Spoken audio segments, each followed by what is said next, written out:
इस वीडियो के माध्यम से मैं एस्टेट 2019 को लेकर 2-3 इम्पोर्टेंट बातें हैं जो मैं आप लोगों से शेयर करना चाहता हूं, जो मैं देख रहा हूं कि सरकार क्या चाह रही है और सरकार क्या सोच रही है और सरकार के दिमाग में क्या चल रहा है। ये साफ साफ दिख रहा है सरकार के रवैया से।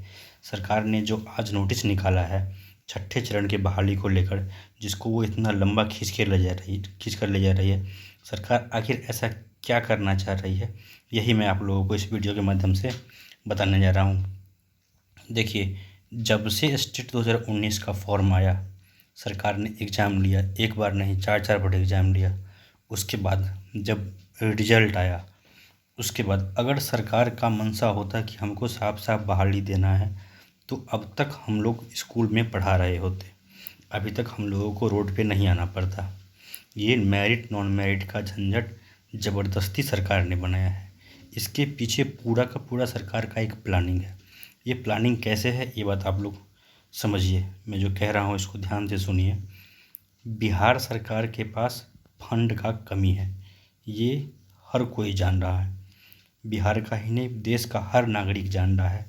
जब से बिहार में शराबबंदी है, तभी से बिहार सरकार के पास फंड का बहुत बड़ा कमी है।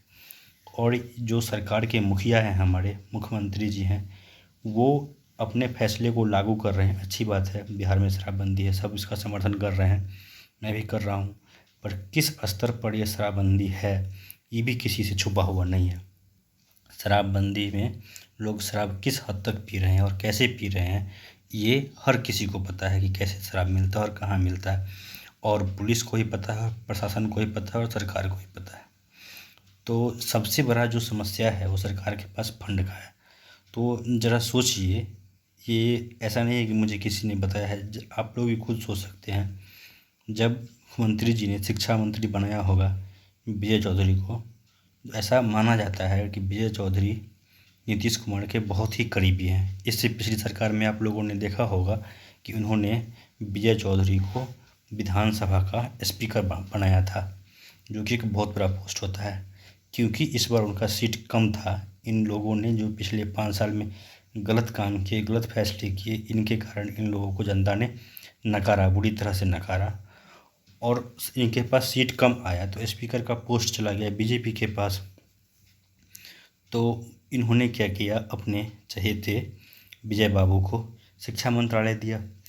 और ज़रा सोचिए, शिक्षा मंत्रालय देते समय नीतीश कुमार जी ने विजय चौधरी से क्या कहा होगा, विजय बाबू कुछ भी कीजिए, शिक्षकों का बहाली रोक के रखिए। ये मैं कह रहा हूँ क्योंकि मैं इस बात को फील कर रहा हूँ। पूरा सरकारी तंत्र, शिक्षा विभाग इसी में लगा हुआ है कि शिक्षक बहाली को किस तरह से कितना ज़्यादा से ज़्यादा टाला जाए और इसको अगले चुनाव तक खींच के ले जाया जाए। सरकार का साफ साफ मंशा है कि शिक्षकों को में हमेशा कुछ न कुछ ऐसा करता रहो। ज़रा सोच के देखिए, जो शिक्षा मंत्री हैं या जो उनके अधिकारी हैं, जो सचिव हैं, उप सचिव हैं या शिक्षा निदेशक हैं, सभी को पता है कि क्या नोटिफिकेशन है, उसमें क्या करना था और क्या नहीं करना था। ये पूरी प्लानिंग के तहत किया गया है। क्या जिस दिन शिक्षा मंत्री जी ने 12 सब्जेक्ट का रिजल्ट जारी किया, उन्हें नहीं पता था कि ये जो हम बोल रहे हैं 24,599, ये मेरिट है, क्वालिफाइड नहीं है।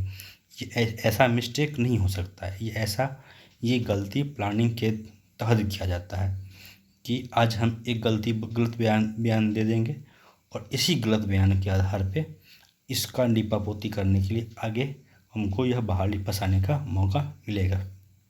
आप लोग खुद सोच के देखिए, बिहार में एक भी ऐसा बहाली नहीं है जो बगैर कोर्ट कचहरी जाए होता है। हर बहाली में कोर्ट कचहरी का चक्कर लगता है।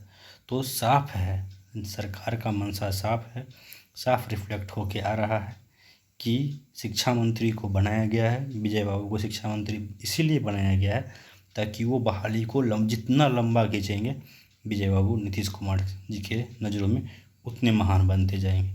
और इसीलिए ये हर चीज़ किया जा रहा है, चाहे वो गलत इन्फॉर्मेशन देना हो, मेरिट नॉन मेरिट में बांटना हो, फिर उसको इक्वल कर देना हो। इसके बाद जो आज एक नोटिस निकाला गया है जिसमें सिक्स्थ फेज़ को अब लग रहा है कि 2021 तो पूरा सिक्स फेज़ में ही निकल जाएगा। कह नहीं सकते हैं कि 2022 भी सिक्स फेज़ कब तक चलेगा। और सरकार के पास तो बैठे बिठाए अच्छा बहाना है कि छठा चरण के बाद ही हम सातवां चरण कराएंगे। सरकार यह क्यों नहीं मान रही है कि हम लोग चरण में तो हैं ही नहीं, नोटिफिकेशन जो आया है उसमें चरण का कहीं बात ही नहीं है।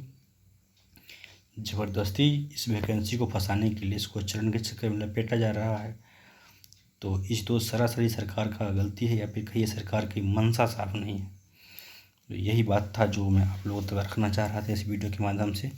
अगर आप लोगों को मेरी बातें पसंद आ रही हो तो चैनल को सब्सक्राइब कर लीजिए, कोई ज़बरदस्ती नहीं है। अगर सब्सक्राइब करेंगे आप लोग तो स्टेट का लड़ाई और मजबूत होगा, खास करके मेरिट का लड़ाई और ज़्यादा मजबूत होगा।